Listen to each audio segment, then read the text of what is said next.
Sometimes all it takes is a game. Under the right circumstances, having a single ball can be enough to sum up the entire game or reflect what a team is all about.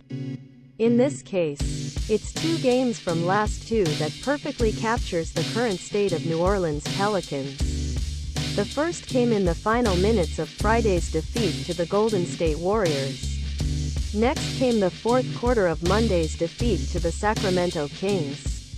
It's a season where every game counts, with many teams in the Western Conference battling for postseason position. That's a message the New Orleans Pelicans have told us they've understood many times over the past few weeks. But it's hard to say whether this message was reached based on those 2 games that involved star sniffing box in 2-point game with 2.5 minutes remaining, followed by usual high-energy shot of CJ McCollum standing still instead of moving to pick up the pass.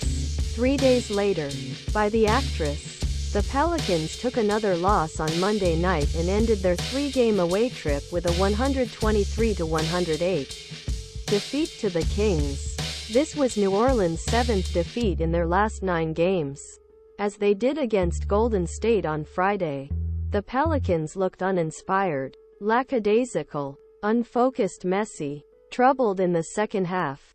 They passed almost immediately. While rapid drop in standings should scare them off, way this team has lost some of those matches should set even higher alarms for everyone in organization. The opportunity to gain some momentum and consolidate a point was right in front of them. Instead, urgency and desperation weren't there for a team that was in the midst of a collapse that could be among worst in franchise history. New Orleans are up 5-17 their last 22 games, and Monday's loss brought them to a 4-way draw with the Portland, Utah and Los Angeles Lakers in 9th place the West at 31-34. No fight, no emotion. While Pelicans have enough talent to finish year with a better record than any of other teams. Without Zion Williamson, only way is if they start playing like a team hungry to get back into playoffs. Despite all this, Pelicans coach Willie Green still believes the team will turn things around. None of them. I don't have any concerns about the going, he told reporters when asked about his team's final slide. We have to stay together, keep working and let the chips fall where they can. Go deep. The season of the Pelicans is about to come crashing down, and their clumsy offense is thanking them. Although everything seems to be turning upside down for this team, there is still light at the end of the tunnel. The way to secure a play-in tournament spot is obvious if they eventually act together. According to Tankatahon, Pelicans have program power at 28th place the rest of way.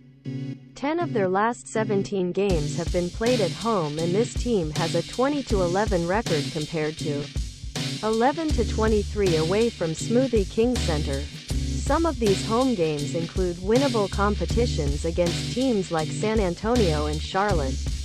2 of their 7 road games face the lowly Houston Rockets.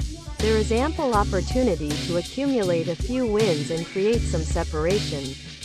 He also has 2 games left with Portland, 1 with Oklahoma City and the Lakers. Wins in these matches would put Pels in an even better position to lock their spot. But that assumes they will come out with the right attitude and spirit to leave with a win in any of these games. Given how the Pels are playing right now, they have a good chance of losing to anyone on any given night, even tanking teams like Houston and Charlotte. Games against top teams like Sacramento or Denver only reveal New Orleans' shortcomings more. The program might line up exactly as the Pelicans hoped, but there's no guarantee they'll take advantage. They were supposed to carry the team to the finish line. They did last season. For us to be good as a team, we have to be great, McCollum said last week. But when these 2 go bad, things get really ugly for this team.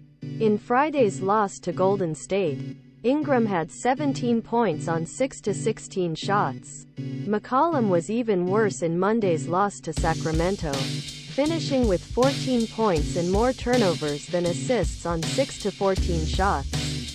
Ingram also had 6 turnovers on his own. The Warriors and Kings threw zone defenses that made the Pelicans' top players flutter. More importantly, for most of these games, they both appeared to be sleepwalkers. Some of that blame falls on coaching. It shouldn't always be this hard for the Pelicans to break through the zone defenses. Even if their three-pointers don't drop. Much of the blame, though, falls on Ingram and McCollum's teams understanding when to take action. They deserve criticism for their sluggishness this season, just as they got justified praise for firing up all their cylinders during this team stretch run. Last year, the way the same mix of players plays regularly this season is day and night compared to last season's perseverance that has become a core part of the Pelicans' identity.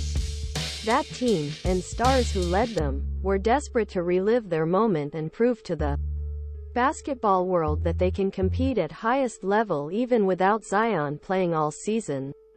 They played every night for a purpose. Now, that purpose is hard to find. The season isn't over yet. There's still talent in this group and the remaining schedule should give them a huge advantage over the teams they're competing against for their final qualifier places. But how badly does this team want to go there? Does Pels have what it takes to rekindle the fire and fight for their place? Could Zion's potential return from a hamstring injury be enough to get them over the bumps? These questions will be answered in coming weeks and they will tell us a lot about the basic structure of team, but more importantly, this yawn will also tell us what needs to happen so that this type of collapse doesn't happen again in the future.